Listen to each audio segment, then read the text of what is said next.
మల్లేశ్వర్ గారు. ఓకే అండి, చెప్పండి. ఈరోజు స్థానంలో ఉన్నటువంటి మిత్రులకు మరి జీపీఎల్ ప్రేక్షకులకు నమస్కారం అండి. వాస్తవంగా నిన్న ఇందిరా మహిళా శక్తి సమాచార నమోతో నా భవిష్యత్తు అనే పద్ధతిలో కొంత కాంగ్రెస్ పార్టీ నిర్వహించిందనేది కొంత అక్కడ గ్యాదర్ అయినటువంటి జనాన్ని చూస్తే అర్థమైంది. అయితే ఇక్కడ మనకు ఈ మహిళా శక్తి విషయంలో మరి మనకు ఎన్నికల ముందు హామీ ఇచ్చినటువంటి దాంట్లో కొన్ని అంటే సిలిండర్ విషయంలో కావచ్చు, ఉచిత బస్సు ప్రయాణం విషయంలో కావచ్చు, వాళ్ళకు ఆర్థిక పరిపుష్టి కొరకు వాళ్ళకు అందిస్తున్నటువంటి రుణాల విషయంలో కావచ్చు ప్రభుత్వం కొంత విజయవంతమైందని చెప్పాలి. అయితే ఇక్కడ జరిగిందంటే కూడా ప్రతిపక్షాల విమర్శ ఏంటంటే ఇవాళ ఈటల రాజన్ గారు మాట్లాడినా లేకపోతే హరీష్ రావు గారు మాట్లాడినా ఎక్కడ కూడా అంటే మహిళా శక్తి సభ ఒకటే కాదు, హామీలు నిర్వహించలేదు. కొంత వాళ్ళు ఆ చర్చకి పిలిచి ఆహ్వానించి కొంత రెచ్చగొట్టే ప్రయత్నం చేస్తా ఉంటారు. అయితే ఇక్కడ 100 రోజుల హామీల విషయంలో 100 రోజుల దాంట్లో కావచ్చు, మిగతా ఇవన్నీ కూడా కొంత కాలయాపన జరిగింది. కానీ ఒక్కొక్కటిగా మాత్రము హామీలు నెరవేర్చే ప్రయత్నం అయితే జరుగుతున్నది. అయితే ఇక్కడ పూర్తిగా జరగకపోవడాన్ని ఈ ప్రతిపక్షాలు కొంత తప్పుపడతా ఉన్నాయి, నిలదీస్తా ఉన్నటువంటి పరిస్థితి. అయితే ఇక్కడ సమస్య ఈ హామీలని పక్కన పెడితే ఏంటంటే కొంత రేవంత్ రెడ్డి గారు పర్సనల్ గా కేసీఆర్ గారిని మాట్లాడిన తీరును మనము ఎందుకంటే సభా వేదిక ద్వారా ఇప్పటికీ ఇక్కడ గమనించాల్సింది అంటే రేవంత్ రెడ్డి గారు ఇక్కడ కేసీఆర్ ఫామ్ హౌస్ లో ఉంటున్నాడు, ఫామ్ హౌస్ లోకి వెళ్ళి వస్తలేడు, ఫామ్ హౌస్ అనే దాని మీద మాట్లాడుతూ ఉంది. ఈ ఒక రకంగా చెప్పాలంటే బయటికి అసెంబ్లీకి రాకపోవడానికి రేవంత్ రెడ్డి గారి మాటలే కూడా ఒక కారణం అని భావించాడు. ఎందుకంటే ఈ ఫామ్ హౌస్ లో ఉన్నోనే ఈజీగా దూషిస్తా ఉన్నాడు, రేపు అసెంబ్లీ వేదికగా మరి ఎట్లా మాట్లాడతాడు నాడు. ఎందుకంటే ఇది ఎందుకు అంటే కొంత ఎవరికైనా ఈ పోయి మనం అవమానపడాల్సినంత అవసరం ఉన్నదానికి మనం గతంలో ఆంధ్రప్రదేశ్ ప్రభుత్వంలో జరిగినటువంటి తీరును చూసినాం. ఎందుకంటే జగన్ ప్రభుత్వంలో కేసీఆర్ గారు అవమాన పడతానని అసెంబ్లీకి వస్తలేననేసి మీకు ఫోన్ చేసి చెప్పిండ్రా, లేకపోతే మీకు ఏం చేసి చెప్పిండ్రు? ఎట్లా మాట్లాడతారు మీరు ఇలాంటి మాటలు? కాంగ్రెస్ నాయకులు ఏదా రాజా తదా కార్యకర్తలు తదా మంత్రులు అన్నట్టుగా మాట్లాడుతున్నారు. రాజు అదే విధంగా మాట్లాడుతున్నాడు, మీరు కూడా అదే విధంగా ఏం మాట్లాడుతున్నారండి? ఇందిరా మహిళా శక్తి ఎక్కడికి మహిళా శక్తి ఇచ్చిండ్రు? కోటీశ్వర్లను చేసిండ్రు. మాట్లాడిన తర్వాత నువ్వు చెప్తూ ఇప్పుడు ఏది పడితే అది మాట్లాడితే మధ్యలో సమాధానం చెప్పాల్సి వస్తుందండి. ఏది పడితే అది మాట్లాడితే కేసీఆర్ గురించి సమాధానం చెప్పాల్సి వస్తుంది. మీకు అడిగినప్పుడు చెప్పండి మా ఇప్పుడు ఇప్పుడు సందర్భం చెప్తున్నా. మీకు ఫోన్ చేసి చెప్పిండ్రా కేసీఆర్ గారు నేను అవమాన పడతా అనేసి అసెంబ్లీకి వస్తలేనని? లేకపోతే మీకు లేఖ పంపిండ్రా? మీరు ఎట్లా మాట్లాడతారండి? ఒక ప్యానెల్ నుండి మీరు ఎట్లా మాట్లాడతారు కేసీఆర్ గారి మీద? పావని గారు కేసీఆర్ గారిని మాట్లాడిన అంశాన్ని చెప్తున్నాము. అప్పుడు కేసీఆర్ ను అట్లా సాక్ష్యాధారాలు ఉండాలి కదా అండి, సాక్ష్యాధారాలు ఉండాలి కదా అండి. వినండి, ఇప్పుడు మీరు ఏది పడితే అది మాట్లాడుతున్నారు, ఏది పడితే మీ ముఖ్యమంత్రి అట్లనే మాట్లాడుతున్నారు, మీరు అట్లనే మాట్లాడుతున్నారు, మీ చైర్మన్ అట్లనే మాట్లాడుతున్నారు, మీ మంత్రులు అట్లనే మాట్లాడుతున్నారు. కేసీఆర్ గారిని తిట్టడమే పరమావధిగా పెట్టుకున్నారు.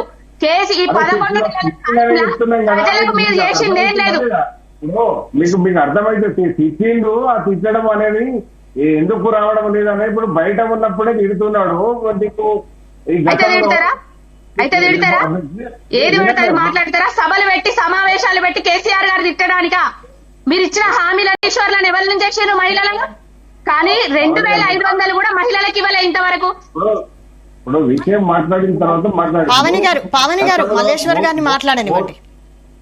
మల్లేశ్వర్ గారు మాట్లాడాక మీరు మాట్లాడండి. పావని గారు ఏం మాట్లాడతారు? ప్యానెల్లా కేసీఆర్ గారిని తిట్టడమే, సభలల్లా కేసీఆర్ గారిని తిట్టడమే. పావని గౌడ్ గారు మల్లేశ్వర్ గారు మాట్లాడిన తర్వాత మీరు మాట్లాడండి, పాయింట్ అవుట్ చేసుకోండి. ఆయన మాట్లాడిన తర్వాత మీరు మాట్లాడండి. అన్నా మీరు ఏజ్డ్ పర్సన్, మీకు మీ ఏజ్ కి గౌరవం ఇస్తా, మీరు మాట్లాడే పద్ధతి నాకు నచ్చింది. బట్ మీరు ఏం మాట్లాడుతున్నారు?